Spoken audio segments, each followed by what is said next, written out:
I'm McKinney Smith.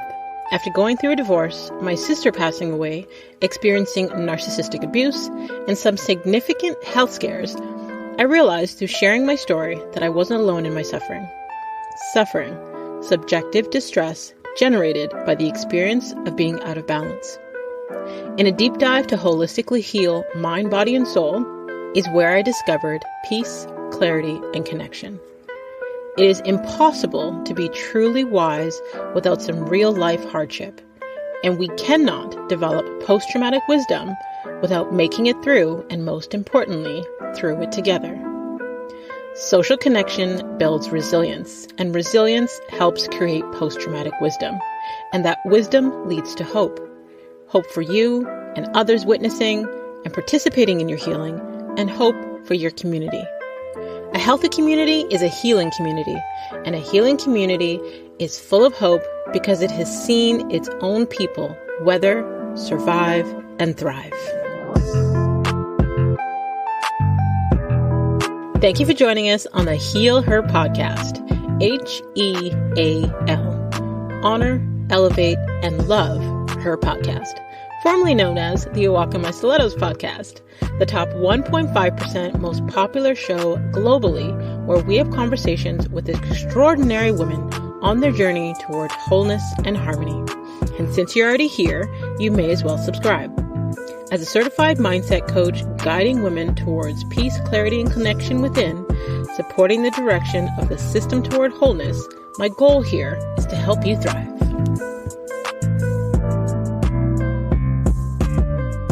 Annesa Tabassum is a psych nurse, domestic abuse survivor, and woman's advocate based in Austin, Texas. She brings awareness to social issues such as domestic and sexual abuse that are often stigmatized. She's an advocate for empowering men and women across the globe to live healthy and purposeful lives. She's always sharing advice with her audience, ranging from nursing, thriving post-trauma, and lifestyle finds or products. With almost 450,000 followers on TikTok and over 48,000 on Instagram, she hopes to continue to inspire and bring light to important issues the community faces in order to help the next generation of men and women. So please welcome to the show, Annesa Tabassum. Hi, thanks for having me. Thanks for agreeing to come on and share your story with us. I mean, I came across your Instagram page sometime during the pandemic, and because I could totally relate, having had left a toxic relationship, I started following you and listening to your tips, and I love seeing the evolution and the growth within your own life.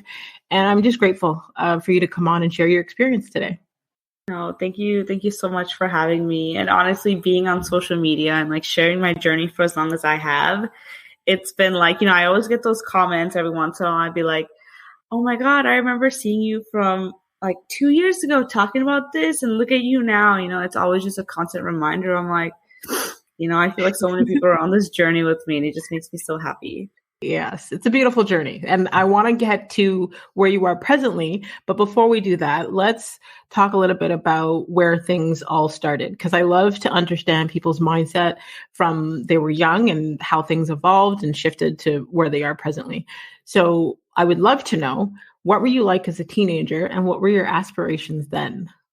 Yeah. Oh my God. That's a really good question. I don't think I get asked that often. So as a teenager, I was definitely the very shy, very quiet, just very introverted. And the reason behind that is because I grew up in a very religious and conservative family. And I was in the very unique place called North Dakota. So, North Dakota it doesn't have a lot of diversity, right? And as a minority woman of color, I definitely did not look like everybody else that was there. At the time I would cover my hair and whatnot. And I was the only girl in my high school of 3,000 people that covered her hair, wow, let alone one of the very few people that was actually brown, Mm-hmm. So growing up I grew up very introverted because I felt very isolated. So unfortunately, that's just kind of how I lived a lot of my life, especially even going through college. I had a good set of friends, but I realized, when all your friends are, to be very blunt, white, you start wanting to be white. At least that's how I felt, at a very young and impressionable age, being very sheltered. Everything I wore, I tried to morph it into what they wore, but make it in a more modest way and stuff like that. Looking back, it really just makes me chuckle, and it kind of makes me really sad. I'm like, my whole identity was trying to fit into a different race of people. You know what I mean? It wasn't until like my mid-20s when I started to be very comfortable representing my own culture and actually representing me in the way that I want to be portrayed. So that's kind of how I grew up. I have one older sister who's basically like my second mom.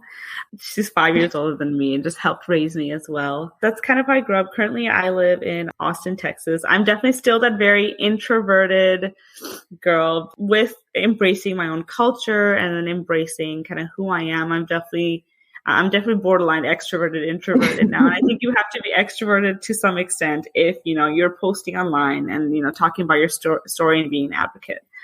So yeah, that's just kind of how I was raised. Wow. So I feel like now I'm going to go down a different direction than I even wanted to a little bit, because I feel like the topic, especially for Black History Month, for me, a huge part of the conversation has been my experience either being the first, only, or different Black person in a room. And oftentimes I'm either the only Black woman on a panel or the only Black, speaker, or the only Black female coach at, whatever. Mm-hmm. So I can only imagine some of the experiences that you had growing up in the US, the only brown girl. I'm sure there were certain things that happened that you had to heal from, including what you mentioned, like, that identity shift that you had to make. Mm-hmm. I guess I'm curious, what were some of the challenges outside of that you had to face, and how did you work through that? I think a big thing that I think about, and I think a lot of girls that at that age go through, is the idea of feeling pretty. I can't remember the first time I actually genuinely felt pretty in my own skin, because, you look at the other girls and you're like, I look different, and nobody looks at me the way they look at them. You know what I mean? Being so confident in my melanin in my skin. It wasn't until my college days, I'll be honest, that I actually felt like that. And it was until I moved out of North Dakota that I actually felt like that. It's honestly, it's so sad to say it right now. You know what I mean? But that's unfortunately the truth that I lived. For the longest time, I was always like the different girl in the room, right? And so a lot of my conversations in college and in high school were centered around, oh my God, tell me about your culture. That is so unique. Can you tell me more about this and that? And eventually I just wanted to be a freaking person. Mm-hmm. I didn't want to be the shiny toy in every single room. Like, everyone was so overly welcoming to the point where I just felt so different all the time. Mm-hmm. Like, every conversation doesn't have to be about where I'm from and my traditions and stuff like that. I'm not constantly asking you about where your tradition of X, Y, and Z came from. I'm just living in it. It's y'all's world and I'm just living in it, apparently, So the over hospitality just became isolating to me growing up, Yeah. And I love when I can, like, somewhere like Austin, Texas, we're so diverse here. This is probably the most liberal, like, unique city in all of Texas. And I'm so glad I live here, because I can actually like go somewhere or go into a room and I don't feel different. Everybody looks different. Everyone has a different background. No one's too curious about this and that, because a lot of people already have like a good common knowledge, a little bit more woke, as they say. And I'm just so glad I branched out of that and feeling insecure about myself all the time. Mm-hmm. I mean, it speaks to the importance of representation matters, right? It doesn't matter what type of representation, whether you're talking about being a female, being a person of color, being like whatever, representation matters. If you don't see people that look like you, or you don't see, you don't feel comfortable in a certain environment because everyone else is different. We feel like we don't fit in. Part of our brain is like wanting to be a part of something and to fit in, to feel connected, because we're wired for connection. So I can only imagine, the inner struggles that you had to deal with. So I guess even with that, I would love to know with your parents, because you talked a little bit about your upbringing with your family. We're all born into a particular set of circumstances where our values are defined by what we experience. So I would love to know a little bit more about your upbringing, and then we can get into how you got to where you are today. Throw it all the way back. I'm from Bangladesh, so it's like a country right beside India. My parents were both born and raised there. I was also born there as well, along with my sister. I think it's really fair to say that my parents, like my dad, he was born into a very like poor village, didn't have electricity off and on, barely had running water. My mom was a little bit better circumstances, but again, like they were nowhere near like well off or even close to that. They were living in villages, right? And then my dad really worked his way up. He got his education. Then he got the chance to come to America, which was like the thing to do back in the day. That's like, wow, he's made it. He's going to America. Everything's going to change for them. Got married with my mom, had us two. And then at the age of 3, I moved to America, right? So already like they left their entire lives behind. You know what I mean? To navigate this new sets of culture, new sets of like just everything. It's just a culture shock to them, right? So I firmly believe that my parents did the best they could with what they had growing up, as all our parents have. But, a lot of immigrants, we're at a cross between our culture that we're born into and the new culture they threw us into, and it's constantly like, oh my God, are they going to remember their past or they're just going to become Americanized completely, So it was a constant like tug of war my entire life over what I should be doing. For example, when we turn 18, it's not like our parents are like, okay, y'all can like leave the house and become adults. It's especially women, we stay in the house until we're married. You know what I mean? And staying in the house still comes with a sets of rules. Like we can't be out at a certain age, at a certain time. So like I had to be home by 9 p.m. even at the age of 22. Like there was no exceptions ever. Just still stuff like that. And then my friends being like, oh my God, like you're 20. Like, why are your parents making you stay at home? That's so weird. So like, I'm trying to be respectful, but now I'm like called weird and like controlled from my friends. It's just a set of rules that we grew up with. I grew up Muslim, right? So we're definitely very conservative to that aspect. But, like my parents definitely did really well. My mom was she was a stay-at-home mom. She raised us. My dad was definitely more emotionally absent, but, he was a provider of the family. We definitely struggled with money quite a bit growing up, as my dad being the only sole provider. But, he made things work. We did things. And I wanted to touch on that aspect of us, like, not having a lot of money, because it really shaped kind of what I did with my life. So like we were really focused on studies growing up, and I got my pick of which college I wanted to go to, because I'm like, I'm going to work my butt off and I'm going to get scholarships and I'm going to go to whatever college I'm going to make it. But around the time when it come to actually applying to colleges, even though I had got accepted to wherever I wanted to go, I still couldn't afford to go wherever I wanted to go. Right. And at the time I was still considered, I had lived in America for like 16 years, but we hadn't even applied for a green card because we didn't have the money. We didn't apply for American citizenship because I was still an international student, even though I had lived in America my whole life, and that is something a lot of people run into as well. So I wasn't eligible for any scholarships, even though I was in top 10% of my class, I was salutatorian. It didn't matter because I couldn't apply for any of these scholarships. So I had to go for like the cheapest route to have my college paid for because I couldn't go into debt.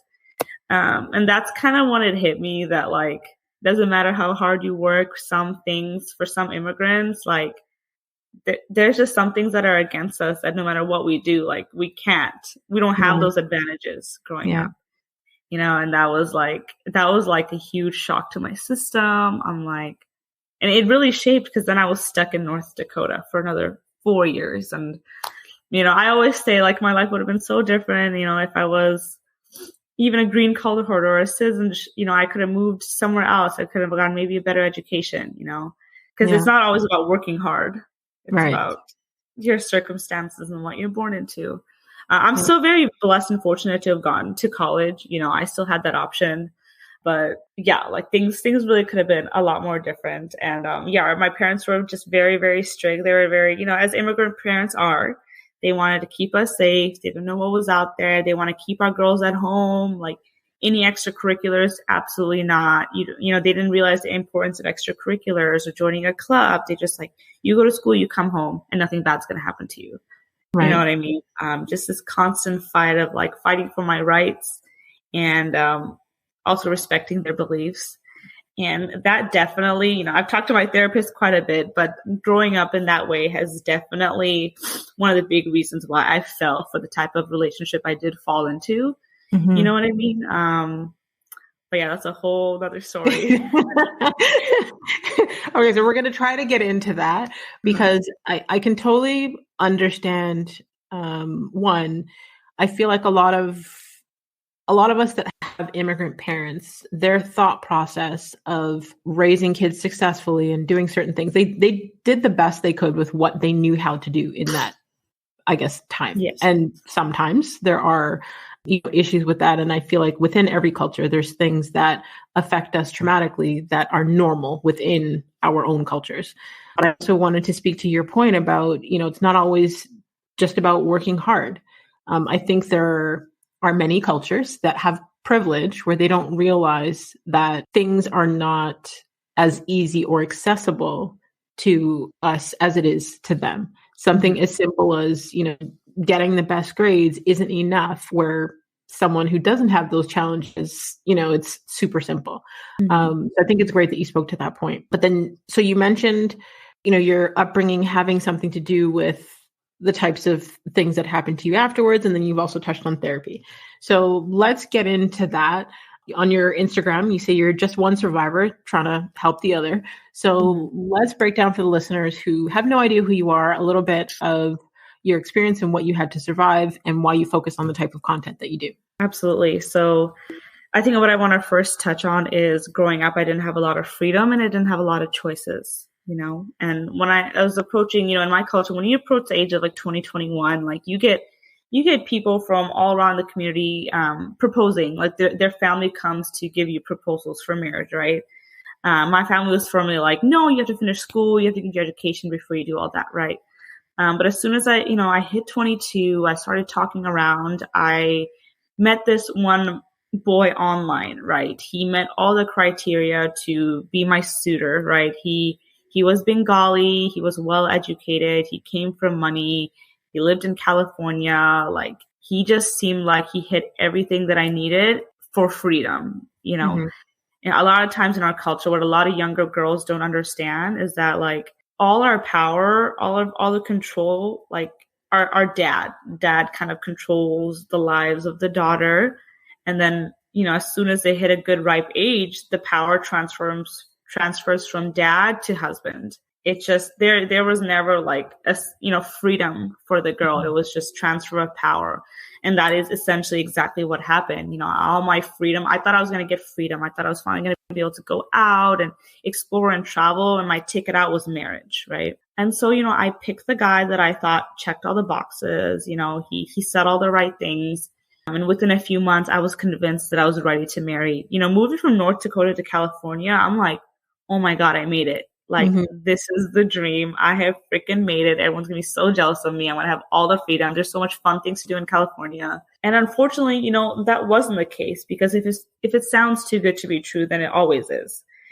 It nearly always is. You know, the way that I got into this relationship was because they promised me the world and they promised me that everything was going to be all right. But there was a lot of religious abuse in this relationship as well. And I definitely want to touch on that, on what that exactly means. So religious abuse obviously is when you use religion to coerce somebody into making certain decisions. So like in our religion, it is said that, you know, premarital sex is like one of the 3 major sins. And just basically any encounter with somebody, like dating even, is a very huge sin. You know, you can't do anything physical or emotional with somebody until you're actually married to them. So this person would use that to basically convince me to marry him faster than I was ready for. Within 3 months of us talking, he was like, we are currently sinning. You know, are you a good Muslim? Like, do you want to be a good Muslim?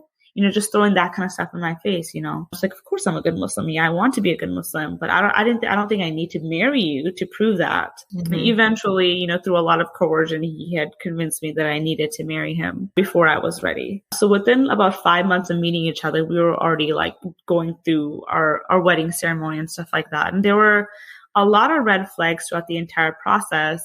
However, I ignored them because I thought I was in love and I thought I was getting a really good deal out of this. I was finally moving out of my parents' house and getting that freedom. And unfortunately, within less than a month of me being married, the physical abuse started.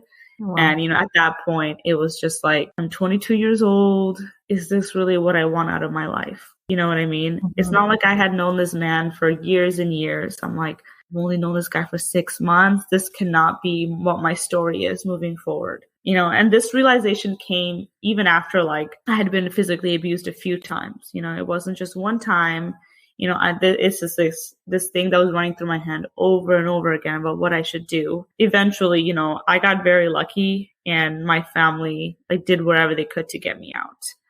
And a lot of people are not fortunate in that way. A lot of people, a lot of parents will be like, no, marriage is one and done. Like you have to make it work and stuff like that. Luckily, my family was not like that at all and did whatever I could to get out of that situation. Again, I'm very, very lucky because that's not the case for most people. Right. A lot of people have kids, and the complicated thing, a lot of people don't have parents that they're talking to or parents that are not alive or relatives that are not alive to help them, or the resources to even leave. Right. Mm-hmm. So, and that's definitely a big one. But, I talked to my therapist quite a bit after I had made the transition of leaving him. And it really opened my eyes because I'm like, this is all my fault. Like, I'm so stupid. I fell for this. Like, I'm the reason why this happened. I'm the stupid one. Right. And my therapist really helped reframe how I was thinking and saying, well, let's talk about how you grew up because, everything stems from childhood, right? Yeah. Let's talk about what was modeled to you. Okay, so you were in a household where your dad had full control of finances, assets, all decisions, kids, anything. Your dad had full control. Your mom raised you. She made the food, but your dad had control of the entire household, right? You were shown that it's okay to let the man do everything and make all choices. That's point one. And I'm like, okay, but I'm still more liberal. Like I shouldn't have fallen for that. I'm like, she's like, it doesn't matter. That's what you thought was safe. Right. And then she would say, well, growing up, because of the division of power, your dad would sometimes yell at your mom, right? And your mom would just take it. She would just, maybe go to her room softly and cry. But at the end of the day, she wouldn't yell back. You saw that. You probably thought it was wrong, but you saw that. And at the end of the day, you still think they love each other. They're still together. So it's probably fine. So whenever you were yelled at, instead of running for the hills, you're like, it's okay. Men get angry sometimes. It's fine. You know what I mean? As long as he don't raise his hands on me. So like little things like that, I didn't realize that like I had been shaped to think that all this stuff was okay. Even though we know it's not okay.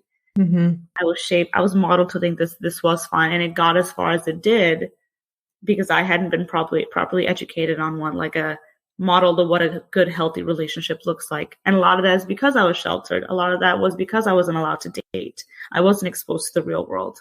I wasn't around people that looked like me who had the same circumstances, but ended up in healthy relationships. So that opened up a lot of, what helped me heal. And I think I talk about that a lot in my social media because I think it's important for younger girls to know what a healthy relationship looks like and what it can be modeled to be, because that whole dynamic of new immigrant parents coming to America is not always the healthiest relationship that should be modeled for them. Yeah. Wow. So much you said that we could unpack. First, I'm sorry that happened to you. I'm sorry you had that experience. A huge part of, when you started explaining, I guess, the relationship in the beginning, and, sometimes we hear someone's story and it triggers something that happened to us or our experience or, our knowledge or what have you. It sounds very much like this person, I guess you experienced like narcissistic abuse, essentially, because if, you talk about all the promises that they made in the beginning where they're very good at the future faking and making those promises. You talked about the religious abuse where when you're in a narcissistic abusive relationship, there's so many levels of abuse from emotional, psychological, spiritual, financial, like the whole 9 yards. And then Sometimes it gets to it being physical, which it did in your case. And then even with him trying to push for you to get married sooner, like a huge part of being able to trust someone is getting to know them over time. It's, trust isn't built instantly.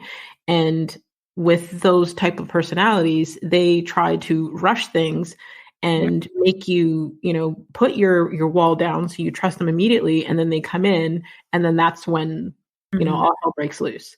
And thankfully you had a family that believed you and supported you. So you mentioned, when people will say things like, why didn't you just leave?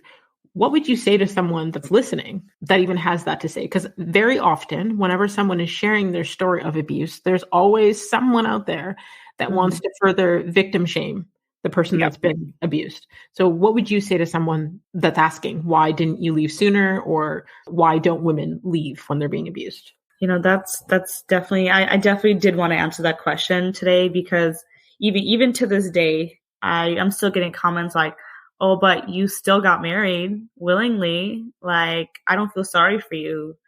Still get comments like that daily. And it's just so important to share that they don't realize the amount of manipulation, the amount of trauma. We call it trauma bonding. Yeah. It's just this cycle of abuse of like insane highs, insane lows. But at the end of the day, like, you're basically manipulated into it. You think it's your idea, but it is the narcissist's manipulation that made you think this way. It's never in a healthy way. It's never, when you're trauma bonded, you seem like you're making an irrational decision based on what you want, but it's not. It's rarely ever your choice, but it presents as your choice, And that's why women and men, they get stuck in this type of cycles, because they think they're making their own decision, but they're really not. They're really, really not. And if they were educated properly, it would be different. Like me, for example, I kind of saw the red flags, but again, he kept making promises that, I kept falling for. I kept looking for the good in this person. I kept thinking, oh, remember how good it was in the beginning? I'm the reason why he's so upset now. So I just need to change and be a little bit better so we can get back to that stage where I really felt like he loved me. So there was always promise of him being better. And then once we got married and the physical abuse started, it was like, oh my God, like, I just fought so hard to be with this man. This is so embarrassing. Like, I just need to do better and he won't hit me. Like, it's simple. I just got to do better and he won't hit me again.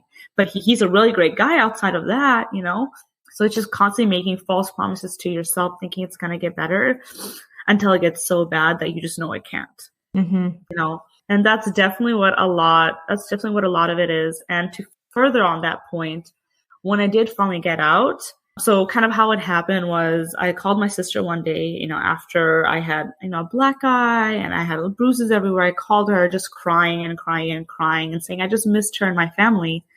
And she just knew something was wrong. So immediately she's like, she lived in Austin. I was in California at the time. Immediately she's like, you're going to come visit me. I don't know what's wrong, but I have a feeling it's not good. You're coming to see me. And within 24 hours, I was on a flight to go see her, right? And once I got into that flight and I landed in Austin and she saw everything that had happened to me, she knew what happened. She knew I didn't fall down the stairs. And right away, she took my phone and that was it. Like, I was out. There was no talking back and forth. She showed my parents. They flew out. She took me to the ER. I got a full workup. Like, I wasn't thinking for myself at that point. I was thinking, I'm really sad. I just wanted to go somewhere safe. But I wasn't thinking, I'm going to leave this guy. I'm going to become this. I'm going to heal. I wasn't thinking any of that. I just needed comfort. And because I confided in somebody that I could trust, my sister took my phone away for 2 weeks. Like, I had no communication with the outside world for 2 weeks because she knew that if she let me slip for a second, she was going to lose me, And even for the weeks following, like, me leaving him and me leaving that life, every day I wanted to go back. Everyone was telling me what he did was wrong, but it didn't matter because I wanted to go back. I don't know how else to explain it. I was ready to go back and give it another shot day after day after day. And I was crying and crying and crying because I wasn't ready to mourn the loss of that relationship. Right. I could have easily been stuck there for another 2-3 years. Easily. Yeah. If something in my mind didn't tell me to call my sister that day or the day after, That's how easy it is. I'm saying, like, I'm such a unique example, is because when my family saw me, they completely, like, separated me from that relationship. After I'd come back to Austin, my sister, like, took my phone away. I didn't have one more word with that person that I was with, my ex-husband. I didn't talk to him for the next 15 months. I didn't text him. I Wow. didn't email him. I didn't hear his voice. I was completely isolated from him because, again, I think my family understood the gravity of the situation, and they knew that if they didn't rip me out, they would lose me forever. Yeah. And again, I am so, so grateful for that, because a lot of people don't. A lot of people don't, And I didn't have the money to like secretly fly out to him. You know what I mean? I couldn't. I was stuck. I didn't have a penny to my name. I didn't have a job. I didn't have any assets. Like, he was supposed to have provided all that for me because he was well off, So I had nothing. I was living on my sister's couch for 3 or 4 months. They had a newborn, so they didn't have a room for me. And that's kind of what I did until I figured out what the next step was. I took like a 3-4 month pause to figure out what to do with my life. Wow. So a couple of things you mentioned. You mentioned, one, you wanting to go back when your family was protecting you. And it's very common for people that have been abused. It's like, what is it called? Is it Stockholm Syndrome? I can't remember the name of it. Yeah. Where basically you have empathy for the abuser, and you see the good in that person. And because of the trauma bond, you don't see them as the monster that they are, basically, because they've always shown you the two sides, right? So I wanted to touch on that. And then I wanted to touch on, thank God, your family. Someone listening may not see it this way, especially if they have not been in an abusive relationship. Mm-hmm. But when you especially have been abused by a narcissist, they recommend that you go no contact, because they have their methods and their ways to restart the cycle of abuse. So your sister taking your phone away and your family keeping you away from him, you're blessed to have that happen to you. And like you said, that's not everyone's story. So what tips would you give for intervening to someone witnessing a loved one who's experiencing domestic violence right now? That's one of the harder questions, because, I get a lot of messages saying, my mom is going through this, and no matter how much times I tell her, she's not leaving him, and it's been years, and we're so tired of seeing her get hurt, but there's like nothing we can do because she's not ready to leave. And in reality, not every situation is mine, and you can't force someone to leave a situation that they're not ready to leave, especially when they're 20 years in, or have a couple of kids, or they don't have the finances to leave. And I just say, like, be the friend that sticks with them for the day that they do decide to leave. And when I say that, I don't say it lightly. I'm not saying that's going to be easy. I'm not going to say that's not going to come with a lot of disappointment and a lot of heartache, because it will. But if they lose everyone in their life but the narcissist, that is basically saying goodbye to them forever. Yeah. Because you don't know how that, but again, that's not the easiest thing to do. Sticking around somebody who's being abused, not. But what you can do is come up with like a plan for them, a plan that they're comfortable with in the event that something happens. And sometimes, when they're ready, they'll go through the plan halfway and then back out. But again, unfortunately, that is just the way that it works, But in the event that you do get lucky and they do get out and you are able to help them, that's the best case scenario that I have. And I'm always willing to learn more about how to help other women. But, there are shelters. There's a shelter in Austin that I used to volunteer for. It's very beautiful. Mothers and children, they would come and they would live there for X weeks, months, but they would have a place to stay until they figured out where to go. So at the end of the day, like, if you can't take them in, there are places for them to go, to get resources. There's free consultations with lawyers, and there's nurses, and there's doctors available. And I don't think a lot of people know that. I also think a lot of people think that's stigmatized. Like, I don't want to go through all that when I live in a lavish house right now, So there's just so many ways to unravel that question. But at the end of the day, I think it's be there for that person, but know what being there looks like. Right. Because you're not going to be their savior, but you can be their friend. There's nothing more powerful than that. Yeah, I think that's great advice, because I feel like, I don't know what the actual stats are, but there's a huge amount of victims that go back to the abuser because they're not ready to leave, and because of the psychological abuse that has been done to them and the amount of manipulation. And it's important for their loved ones not to disown them at that point, because that's what the abuser wants. The abuser wants all the power and control over them. And like you said, it is challenging to be there for them, but know that when they do need someone, that they can feel safe coming to you as a safe space. So, okay. So what does healing mean to you today? Healing, well, just like my journey after leaving the abuse has just obviously been life altering. You don't see the world the same way. I mean, there was definitely a time where I thought love is dead. There's no such thing as healthy love. There's no such thing as meeting your soulmate. And I was preaching that for a year or two. I'm like, you guys are all being stupid as hell. You're faking it. Like, you're not going to be fit together forever. I was very cynical for a long time. I think I needed to be so I could be alone for a while and really understand what I wanted. And the biggest part of my healing was discovering my own freedom, not attached to a man. So a lot of that was my finances. So I was severely in debt. I didn't have any money. My family doesn't have any money. So it wasn't just like I was going to be taken in under my parents again. My choices after my divorce were either going back to North Dakota to live with my parents in their apartment or go to Austin, Texas and find an apartment, find a roommate, find a job and try to make it work. Right now I'm thinking I'm $10,000 in debt. I have lawyer fees. I don't know how to cook. I've never lived alone in my life because my mom cooked for me until I was like 22, right? So I decided that I knew if I went back to North Dakota, I would probably be a lot more depressed than, trying to start new. So I decided my sister lives in Austin. Let me go to Austin. I got a room in a 4 roommate situation. I got a job that paid me $14 an hour.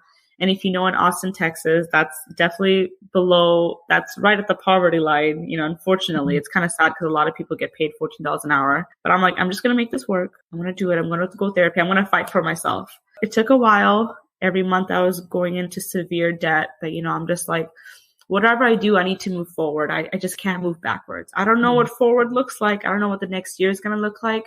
But I just want to move forward.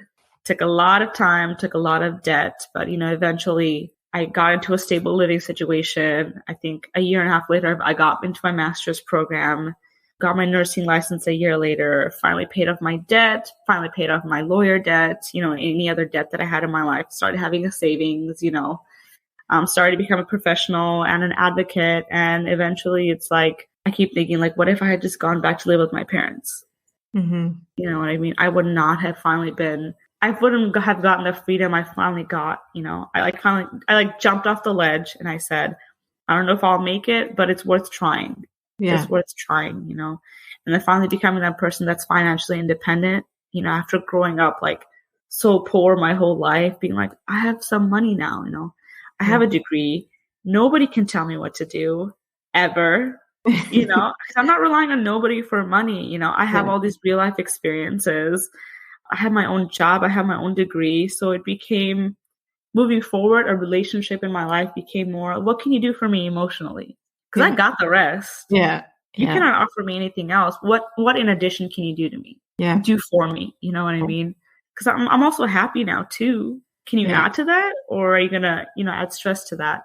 So my getting freedom from me and not having it attached to my dad or my husband or anything like that completely changed my healing journey. And that's what I always try to preach to everybody who's like, oh, I can't wait to get married to leave the house, or I can't wait till this age to do this. I'm like, you have to shape your reality. You have to make your own freedom. And that's the biggest asset you can have for yourself. Yeah. You said it so beautifully, the way that you have taken a leap of faith and bet on yourself and have become independent, and you're doing for yourself what you want to do. You found your own freedom. And then now looking years later, where at time of this recording, it's been 5 days, you're now newly married. Yeah. So let's talk about the positive side of, let's talk about the work that you had to do on you to be able to attract the love that you have now.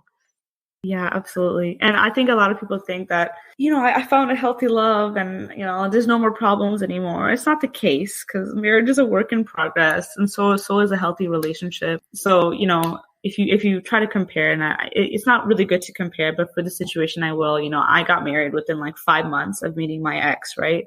And here it took almost 4 to 5 years to build the right type of connection, because even though I was healing, I wasn't fully healed at the time of me starting my relationship with my husband, right?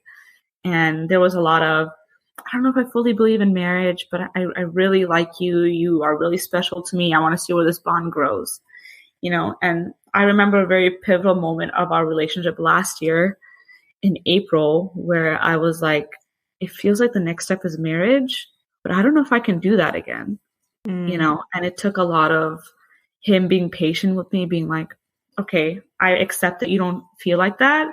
How do you want to proceed? And he recommended, do you want to go to maybe like a couples counselor? Do you want to do like individual therapy? How can I support you to help you navigate what you want to do next? And that kind of hit me because he wasn't like, we need to get married or we break up. He's like, I want to know what it is. Like, what are you going through? So we decided to go the couples therapy route. And he got to learn a lot about like why I was afraid of marriage, because anytime I think of marriage, I think about my trauma. Right. So I had no way of healthily associating a marriage. We talked through it in therapy for months. And I finally realized that I wasn't crazy. Like, it's okay for me to be afraid of marriage, not the actual married part. And he kind of held my hand through the entire process, never forced it on me. And he waited until I said, I'm ready because I love you and I trust you. Trusting a person after going through something so terrible, for me, it took years, even though like he's a good man, like I feel bad that like I gave a bad man my trust right away. It took me years to give a good man my trust, but the right person, the right partners will be willing to do all that with you.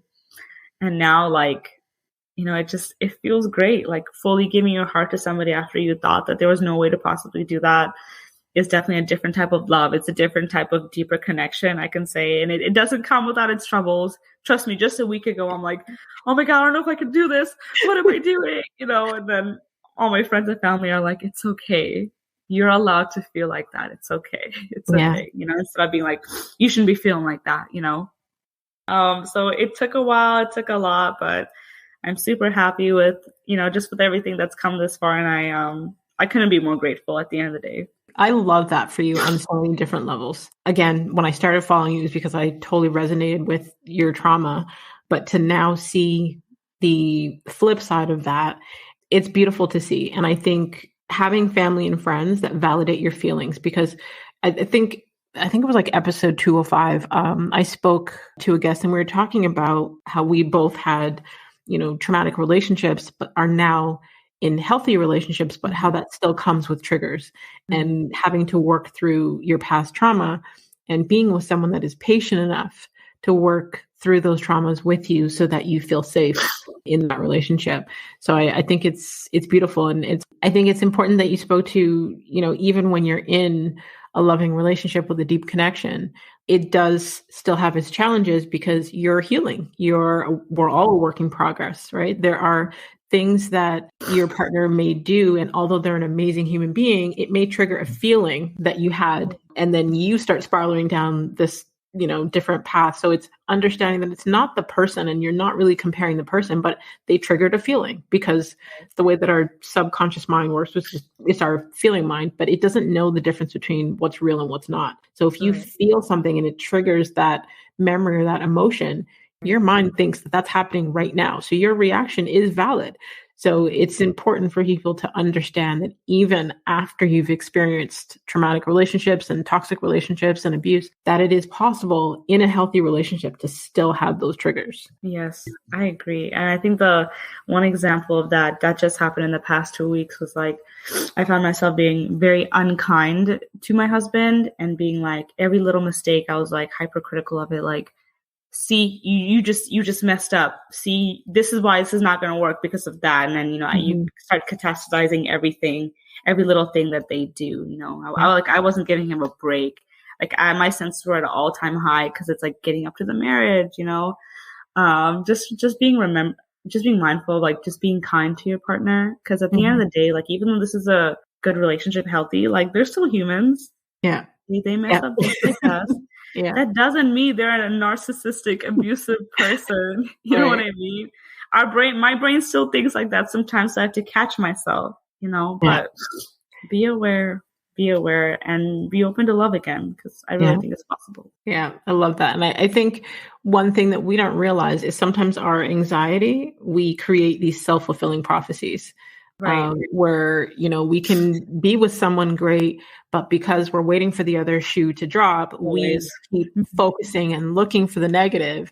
And then we're hyper, focusing on the small things that they do that are not the greatest. And then we create, I guess, more challenges within the relationship than it needs to be. So sometimes we have to self-check and reflect and say, okay, well, why do I feel this way? Is it because this is what this person is doing or something I experienced previously? I couldn't have said that better myself. Like, that was perfect. That's exactly what was in my head. You read it for word. Girl, I've been through some stuff. Yeah, I can tell. I know. I have been, so it's been about 1.5 years that I have been in what I feel is the most healthiest, safe, and loving, connected relationship I've ever been in. And I've had relationships where I've experienced narcissistic abuse, the whole 9 yards, the financial, psychological, emotional, you name it. So being able to, just like you, take that time to be alone and work through me, and now get to this space where I realize every day I'm a work in progress. So I can't expect anyone else to be perfect.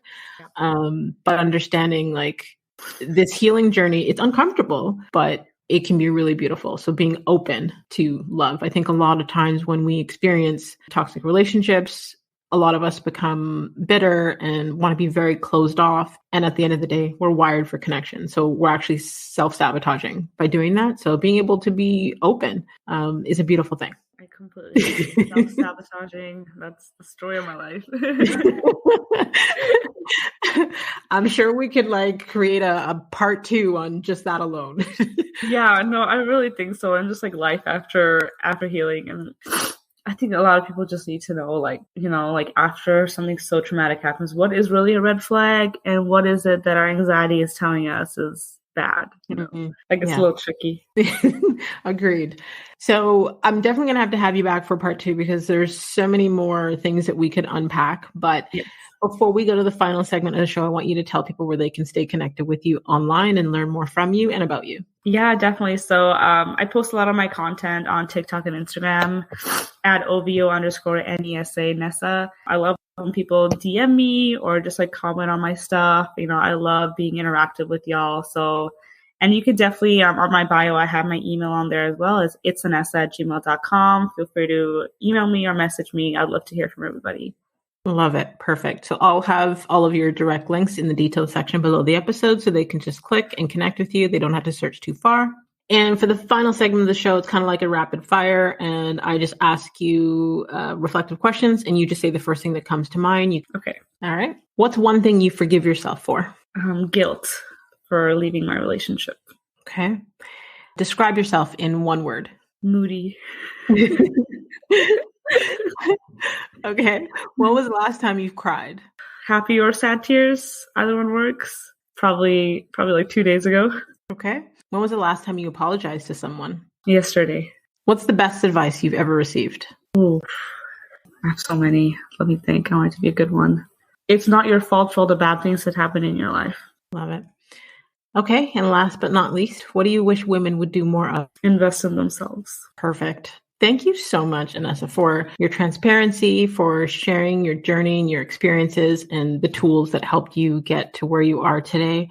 I truly, truly appreciate you. And I believe like it's so important for the content that you put out to help educate other women and other people who are in the space where you were and just need to see that they are not alone. So thank you for everything that you do. And thank you for having me. Honestly, sessions like this, I feel like I was in a therapy session and I feel, rejuvenated. I feel like I got a lot of my energy back. So I really appreciate you for creating such an environment where I felt so safe to talk.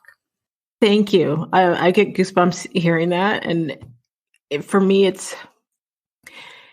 these conversations are a form of therapy for me, but it's always very heartwarming when the guest, and it's usually by the time we stop recording, the guest says the same thing, like, whoo, that felt like therapy. It really did. So thank you. Thank you for just being so open. Of course. And to all of you healers out there, until next time, subscribe on all platforms. Don't forget to rate the show and leave us a review on Apple Podcasts. We would love to hear what your aha moments were. We'd love to hear what parts of Annessa's story that you resonated with. Feel free to screenshot this episode and you can tag us on Instagram.